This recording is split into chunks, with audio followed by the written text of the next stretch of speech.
우리 할렐루야 샬롬하고 함께 인사합니다. 할렐루야 샬롬 샬롬 샬롬 샬롬 샬롬 샬롬.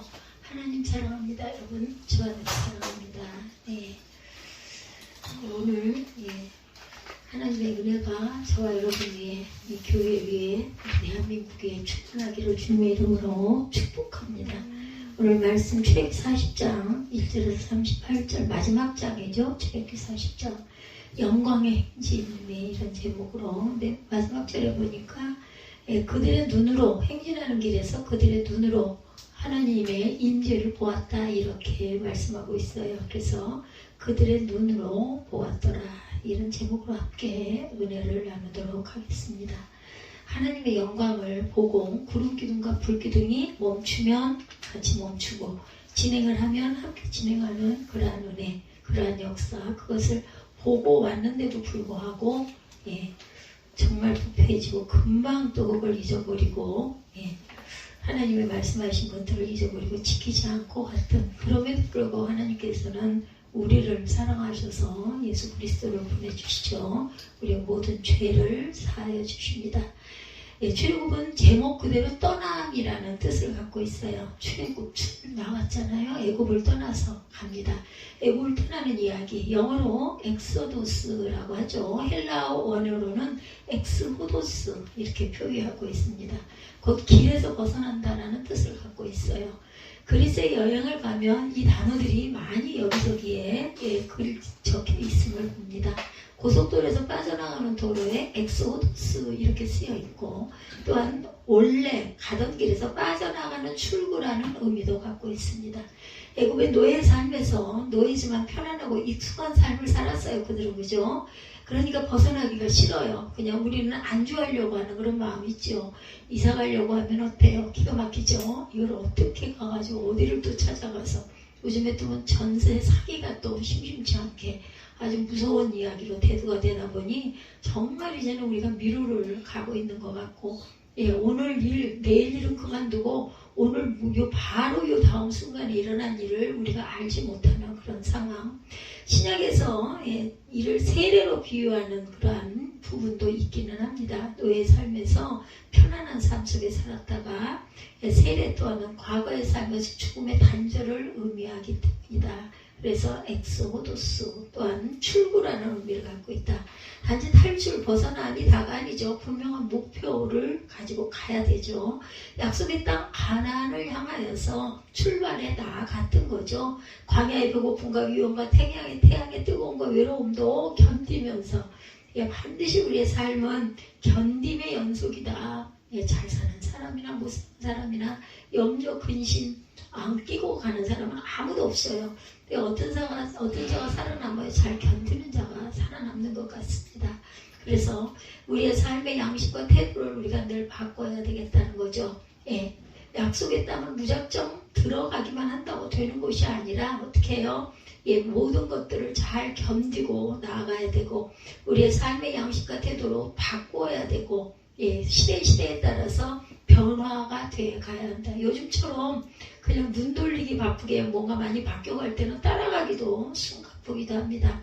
노예적 습성을 버리고 우상숭배적 삶을 버리고 참된 진리와 생명이신 하나님을 믿는 삶, 진정 자유인의 삶을 살기 위한 훈련의 도장이다.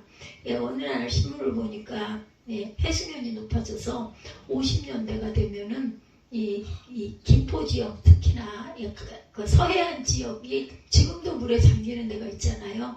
그래서 도시가 전체가 물에 잠길 우려가 있다라고 발표가 됐어요.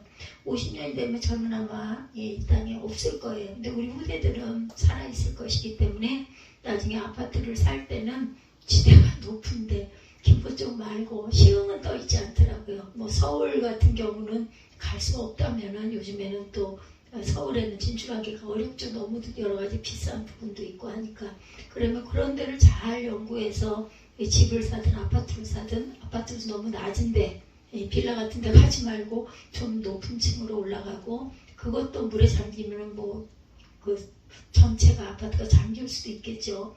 지금은 이해가 안 되지만 과학적인 발표이다 보니까 우리가 주변을 살리는 노력도 열심히 해야 될 것이고, 그리고 또 좀 안전지대로 우리가 거주지를 잡아야겠구나 하는 생각을 제가 했습니다. 근데 이거는 우리가 할 수 있는 일이고, 하나님께서 하시면 뭐 어디 꼭대기에 바벨탑을 쌓는다 하더라도 한순간에 흩어버리면 흩어지니까 그거는 우리 힘으로 되는 건 아닙니다. 근데 살아있는 동안은 우리가 이런 부분을 참고할 줄은 알아야 되겠다. 이것도 눈을 돌리고 눈을 뜰지 않은 방법이죠. 그래서 하나님을 믿는 삶, 진정한 자유인의 삶을 살기 위한 훈련의 도장이 40년 광야, 거기에서 하나님이 발행 또한 몸으로 이것을 뭘로? 구름기둥과 풀기둥으로 인도하시다가 딱 멈추면 그곳에 장막을 치고 1년이든 6개월이든 몇 년이든 살다가 또다시 발행을 하면 얼른 걷어갖고 따라갔던 그것이 바로 하나님의 임재를 체험하고 경험하고 따라가고 멈추고 했다라는 거죠. 이런 이유로 이스라엘은 시내산에서는 1년을 머물렀어요. 머물러 있으니까 구름이. 그리고 1년 동안 머물면서 하나님으로부터 여러 말씀을 듣게 되죠.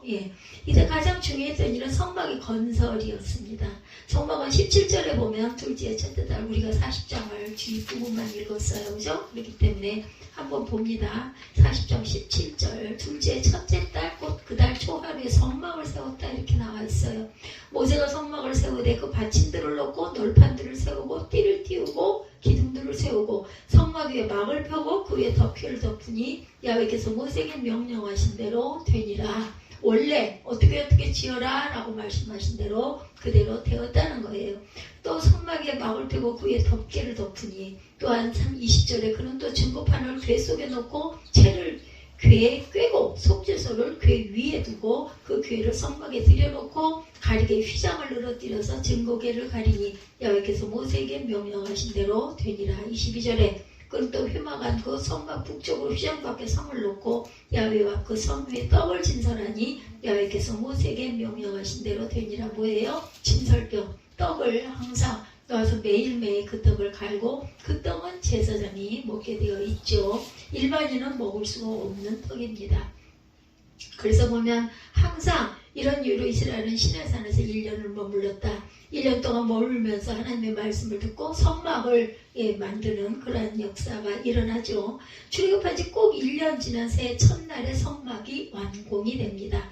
이스라엘의 약속의 땅으로 가려는 이유는 그곳이 단지 적과 꿀이 흐르는 풍요의 땅이기 때문만이 아니라 그곳에서 하나님을 자유롭게 예배하기 위해서. 누가 또 그랬어요? 청교도들이 온전하게 편하게 자유롭게 언제든 예배드리고 싶어서 그저 신대륙을 향해서 떠났던 곳이 바로 인도양을 향해서 떠났는데 머문 곳이 지금의 미국이죠.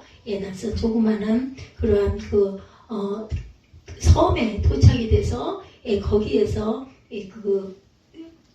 도움을 받아가지고 누구 그쪽에 있는 그 사람들의 도움을 받아가지고 옥수수 씨를 심어가지고 3년 만에 하나님께 첫 예배를 드리면서 시작이 된 게 바로 미국이 됩니다. 풍요는 주님이 주시는 선물일 뿐이라는 것. 하나님이 지키시지 않으면 약속의 땅은 바람잘 날 없는 전쟁이 땅이 되고 만다. 그런 점에서 성막의 건설은 아주 중요한 일이다. 하늘의 하나님이 거할 땅의 처소를 만드시기 때문이죠. 성막은 하나님의 집이죠. 지금의 오늘날의 교회입니다. 거룩하고 무하신 하나님이 좁고 누추한 집으로 옮기셨어요. 예수 그리스도가 어디에서? 말구유에서 태어나시죠. 이스라엘 중에 성막이 있다는 것은 하나님의 그곳에 하나님이 계시다는 거죠. 34절에 구름이 회막에 덮이고 야훼의 영광이 성막에 충만하여. 그래서 제가 마지막 4절을 일자 합독을 하자고 한 겁니다.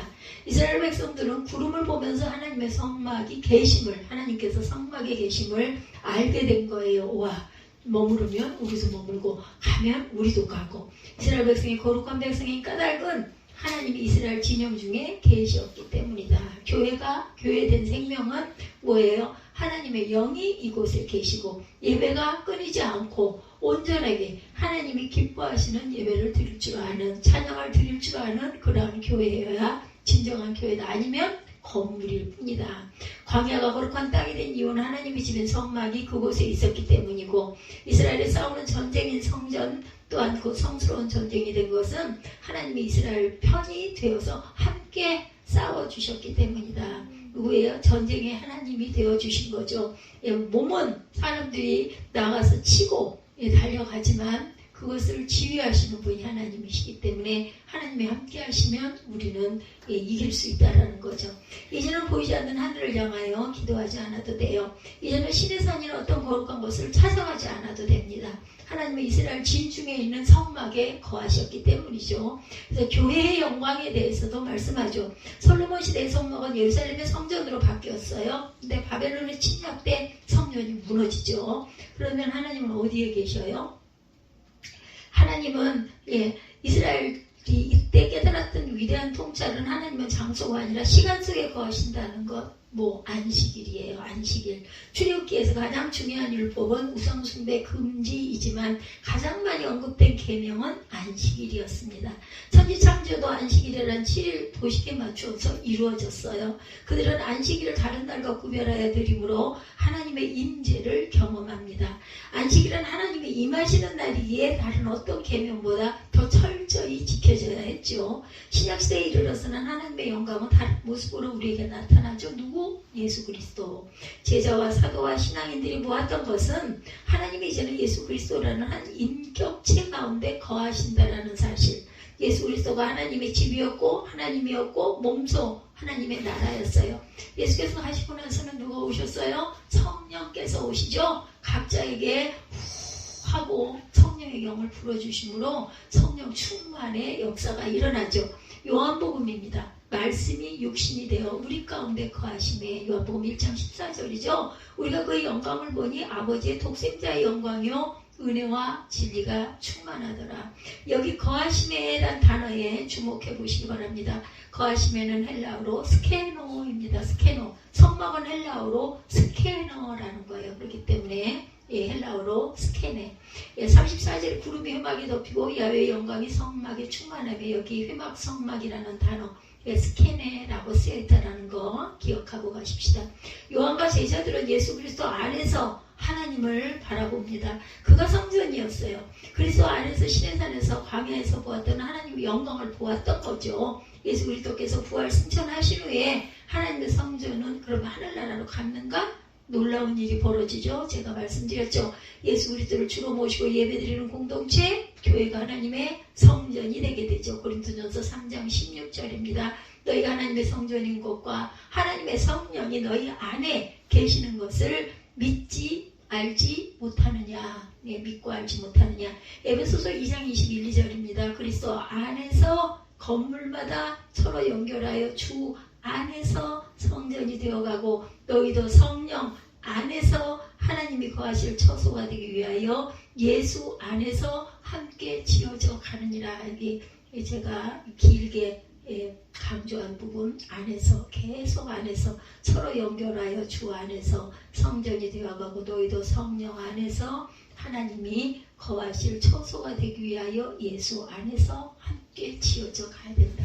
하나님 안에서 주 안에서 예수 안에서 함께 지어져 가야 된다. 이 편지를 받고 있던 고린도 교회나 에베소 교회는 정말 작은 공동체였습니다. 우리 새벽교회처럼 작은 공동체. 처음에 어떻게 됐어요? 가정에서 한 가정이 예배를 드리고 그래서 옆가정들이 모여서 커지다 도저히 안 되겠으니까 성전이라는 것을 짓게 되었던 거죠. 그래서 초대교회 때는 전부 다 가정이 예배의 처소가 되었고 교회의 시작이 되었다. 불과 20명에서 40명이 모여 예배를 드리던 아주 작은 공동체들, 그들은 학식도 변변치 않고 노예나 여자들이었어요. 무슨 신학을 잘해서 깨달아 아는 사람들이 있었던 거 아니에요. 그러니까 어떻게 했을까요? 아주 쉽게 알 수 있게 그렇게 설교를 했어야 되겠죠. 근데 바로 이 공동체가 하나님의 성전이라고 합니다. 이곳에 하나님의 영광이 있다고 말씀하죠. 바울은 헤롯이 만들었던 성전을 보았던 사람이에요. 사도 바울. 헤롯 성전은 금 80년에 걸쳐서 증건이 됩니다. 가로가 500m, 세로가 300m 이르는 거대한 규모였어요. 온통 대리석과 황금으로 만들어서 수 킬로미터 밖에서도 번쩍번쩍 빛이 나는 아주 그런 아주 값비싼 그런 성전. 누구도 헤롯이 지은 성전을 보지 않고는 아름다운 건축물을 지었다고 말하지 말라고 할 정도로 이 헤롯이 굉장히 어떤 건축을 설계하고 짓는 것에 아주 특징을 갖고 있는 사람이다라고 주석에도 설명이 되어져 있더라고요. 유대 전쟁사를 썼던 요세푸스는 자신의 책에서 성전의 모습에 대해서 이렇게 묘사합니다. 성전의 외부 형태를 보는 자는 그 눈과 영혼으로 감탄할 수밖에 없다.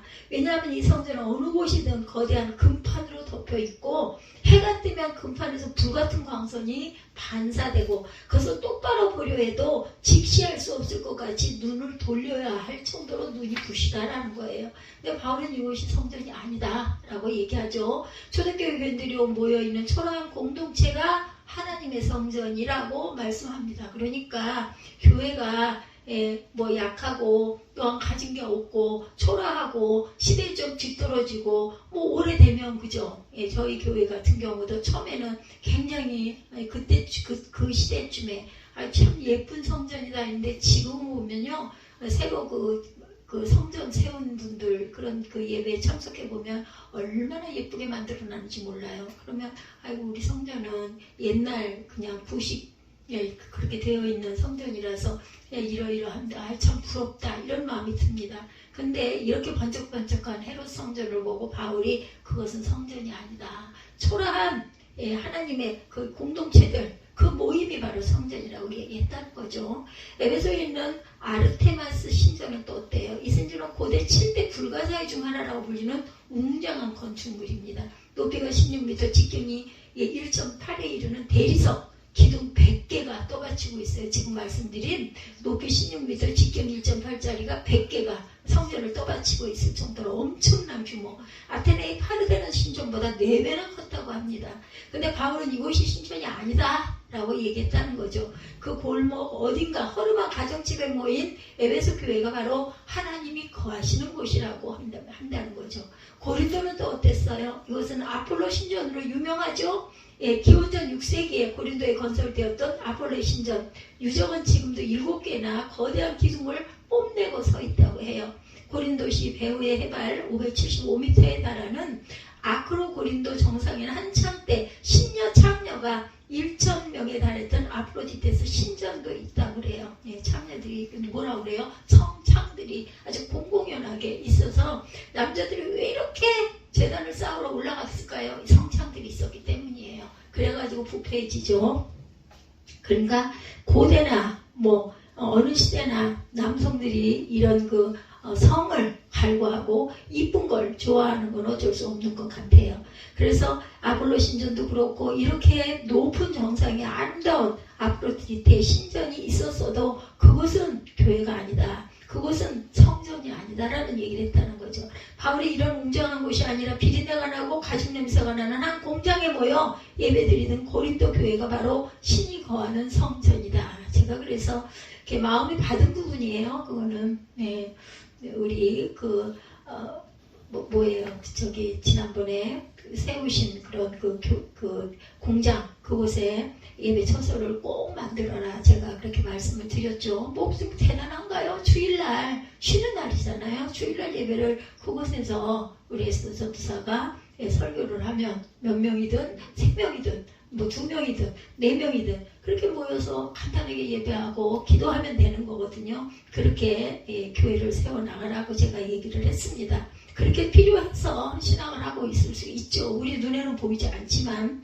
앞으로 후대 그런 은혜가 있지 않을까. 그들이 거룩해서인가. 바울은 고린도 교인들이 형편에 대해서 말합니다. 형제들아 너희를 부르심을 보라. 육체를 떠나 지혜로운 자가 많지 아니하며 능한 자가 많지 아니하며 문벌 좋은 자가 많지 아니하도다. 고린도전서 1장 26절입니다. 출신만 형편없는 것이 아니에요. 처음으로 개척한 사도를 인정하지 않던 배운 망덕한 곳, 작은 공동체에 파벌도 많고 빈부의 갈등도 굉장히 많았던 곳, 고린도가 그렇죠. 교인 중에 음란한 사건이 일어나고 서로 소송하던 곳, 알량한 은사와 학식을 가지고 우유를 따지고 자랑하던 곳, 그것이 바로 고린도 교회였어요.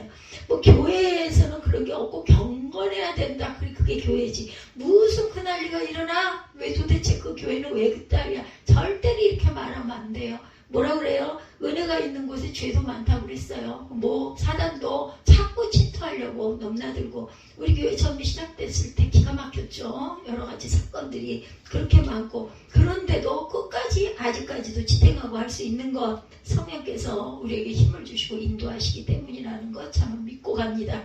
근데 이곳이 성전이라고? 성전이죠. 우리가 잘나서가 아니고 그리스도가 우리를 신부로 삼으셨기 때문에 우리는 그리스도의 성전이 되려죠. 내 몸이 거룩한 하나님의 성전인 것을 알지 못하느냐라고 말씀하시죠. 하나님이 그리스도를 믿는 공동체를 사랑하시고 이곳에 거하시겠다고 약속하신 거예요. 우리 새빛교회가 창립된 지 이제 15주년 바라보고 가죠. 강산도 변한다는데 10년이지만 크게 변한 게 없어요. 그냥 그러면 실패한 목회일까? 외부에서 볼 때는 그럴 수도 있겠죠. 근데 그걸 누가 그렇다고 얘기를 할 수가 있겠느냐는 거예요. 한 번도 쉬지 않고 저는 숫자 처음에는 저도 그런 기대를 좀 걸었습니다. 좀 올라와서 여기 차고 또 막 전도도 좀 나가고 이렇게 하면 늘 오시겠지라고 해서 그런 기대도, 물론 전도는 우리 교회로 오라고 하는 게 전도는 아니에요. 예수님을 알리는 거, 구원을 받는 거, 자기에게 가장 가까운 곳에 교회에 나가십시오 하는 것이 전도입니다. 그런데 개척교회들은 어쩔 수가 없어요. 이러니 좀 와서 들어보십시오 하고 나가가지고 겸해서 그죠? 우리가 전도를 열심히 하죠. 여전히 개척교회 수준을 벗어나지 못하고 있는 저희 새빛교회. 근데 이 규모면 바울 당시 가진교회 수준, 뭐 미치겠죠. 교회는 위대하고 수가 많든 적든 건물이 크든 작든 하나님의 교회는 영광스럽습니다. 이 공동체에 하나님이 거하시기 때문에 예배 가운데 성령으로 임재하시고, 여러분이 은혜를 받으신다면 교회 맞습니다.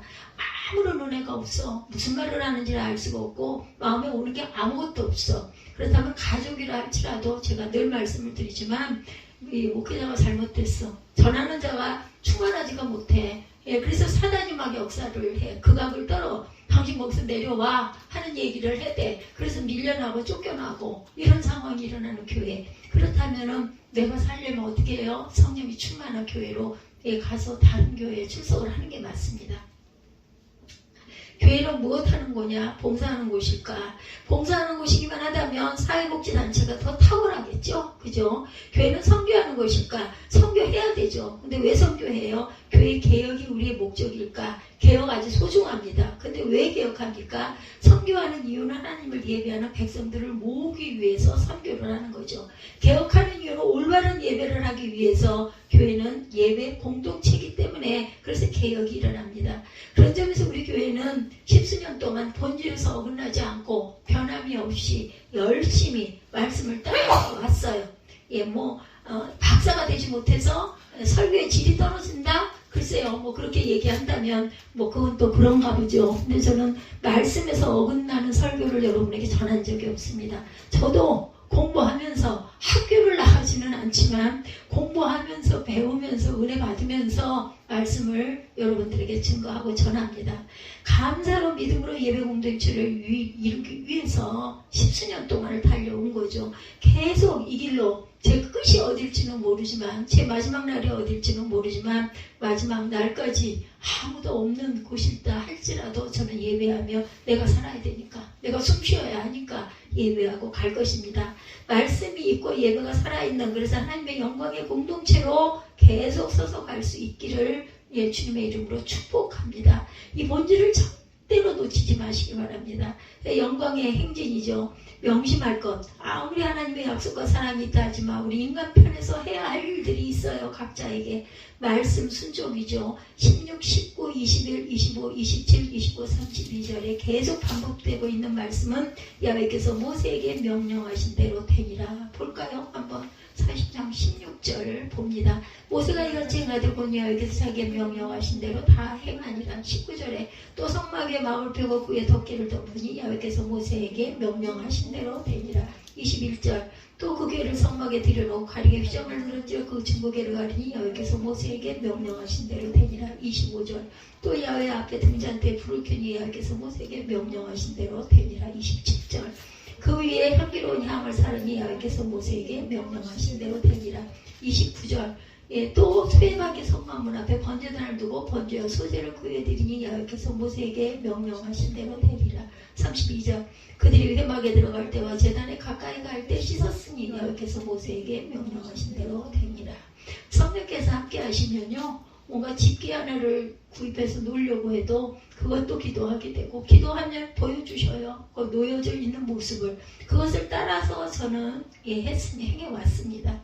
교회가 하나님의 성전으로 존속할 수 있는 요건은 하나님 말씀에 순종하는 데 있어요. 듣고 우리 있지요. 말씀 듣고 나면 그게 다음 주 되면 내가 지난주에 무슨 설교를 들었는지 기억이 안 납니다. 그런데 할지라도 말씀을 들을 때 나에게 비추어 봐서 내가 열심히 행해서 걸어가고 있는가, 이걸 생각해 보면 돼요. 말씀 따라 열심히 가고 있다면 내가 은혜를 받고 있는 겁니다. 예레미야 선지자가 경고합니다. 예레미야 7장 4절이죠. 너희는 이것이 야훼 성전이라 야훼 성전이라 야훼 성전이라 하는 거짓말을 믿지 말라, 이렇게 말해요. 다들 그래요. 여기는 야훼 성전이야 야훼 성전이야. 근데 그것이 옳은 공동체인가는 여러분들이 기도하시면 성령께서 말씀을 하셔요. 감동을 주십니다. 말씀에 순종하지 않을 때 그것은 더 이상 성전이 아니라는 거. 그런 예배 공동체는 더 이상 하나님의 전이라고 할 수 없다라는 거죠. 10수년 예배 공동체로 우리 교회가 잘 커왔어요. 눈으로 보기에는 별로 변한 게 없는 것 같지만 어찌됐든 우리는 주님의 말씀 안에서 주의를 열심히 지키면서 선한 행실을 닮아가려고, 또한 보이려고, 우리가 스티그마가 되려고 노력하면서 왔습니다. 앞으로 또 10년은 더 말씀에 순종하는 10년이 되었으면 합니다. 어린 모습을 벗어나서 성숙하게 하나님을 예배하는 공동체로 서서 가기를 원합니다. 우리 교회 주신 비전의 말씀들을 영원히 잘 되는 교회, 축복을 받는 교회, 미래 세대를 준비하는 교회, 사회의 빛과 소금이 되는 교회, 가난한 이웃과 함께하는 교회, 민족 화해와 북한 선교를 위하여 기도하는 교회, 이 비전의 말씀을 이루어가며 하나님을 더 영화롭게 하는 앞으로의 10년이 되기를 주님의 이름으로 축복합니다. 말씀에 순종하여 일하면 전진하는 교회가 되어가겠죠. 말씀에 순종하는 공동체 하나님은 임마누엘의 표징을 보여주십니다. 영광의 구름기도, 이스라엘 백성은 하나님과 함께 행진했어요. 구름이 떠오르면 그 구름을 쫓아서 앞으로 나아갔습니다. 구름이 떠오르지 않으면 떠오를 때까지 나가지 않고 기다렸죠. 예수님도 마태복음 28장 20절에 내가 너에게 분부한 모든 것을 가르쳐 지키게 하라. 볼지어다 내가 세상 끝날까지 너희와 항상 함께 있으리라 하시니라. 임마누엘의 약속은 말씀 순종과 늘 함께 한다라는 것. 어느 교회가 하나님과 함께 행진하는 10년이 된다고요? 하나님의 말씀 순종과 함께하는 교회. 하나님은 분명한 목적과 계획을 가지고 우리를 인도해 가셔요. 다만 우리가 어디로 가는지 참 알고 싶어. 우리가 기도 제목을 내놓고 기도할 때 금방 해결이 될 것 같았는데 오래 걸리네요. 그죠? 그런다 할지라도 하나님의 때에 하나님의 계획하심이 분명히 있고, 그래도 저는 감사한 거는 피할 길을 주셨네. 만약에 별상가가 없었다면 우리 아빠도 어떻게 됐을까요? 그런데 그것으로라도 메꾸고 갈 수 있도록 미리 예비를 하셨구나. 글쎄요, 은행에다 잘 넣어놨다면 그 돈이 그대로 있었을까요?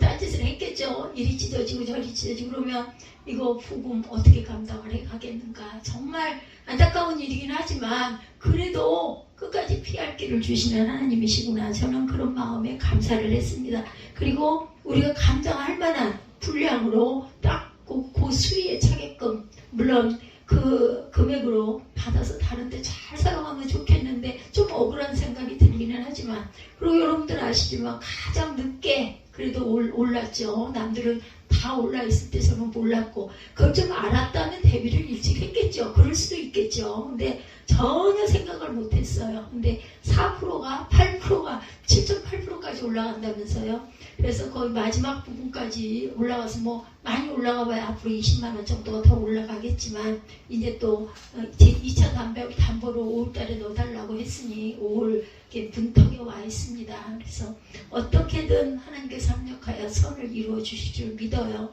멈추면 멈추는 대로 뜻이 있고, 돌아가면 돌아가야 하는 대로 하나님께서 뜻이 있다는 것을 잊지 마십시다. 그 길은 어김없이 목적지를 향해 가고 있다는 거, 우리 지금 가고 있는 거예요. 하나님의 구름을 부지런히 뒤쫓아가는 저와 여러분들이 되시기를, 우리 교회가 되시기를 주님의 이름으로 축복합니다. 구름이 보이지 않는 까닭은 없어서가 아니고 멀리 앞서가서 우리가 못 따라가기 때문에 안 보이는 거죠. 하나님의 영광은 부지런히 그분의 뒤를 쫓는 자들에게 보일 것이다. 우리가 마라톤 경기 할 때도 그렇죠. 꼬리 지점이 보이는 사람은 맨 앞에 달려가는 사람이 가장 먼저 보이죠. 그리고 맨 꼴찌는 시간 후에, 그죠? 끝까지 그것을 포기하지 않으면 보긴 봅니다. 근데 늦게 바라보게 된다는 것. 구름 기둥의 영광이 우리를 지금도 앞서가고 계시다라는 걸 잊지 마시고, 길 잃어버리지 마시고 앞으로 진행해 가시는 저와 여러분이 되시기를 주님의 이름으로 축복합니다. 오늘은 4월 마지막 날 영광의 행진, 그리고 그 살아계심을 그들의 눈으로 늘 보았더라, 이 말씀으로 은혜를 나눴습니다. 우리 결단하시고 기도하시고 축도로 예배를 마치도록 하겠습니다.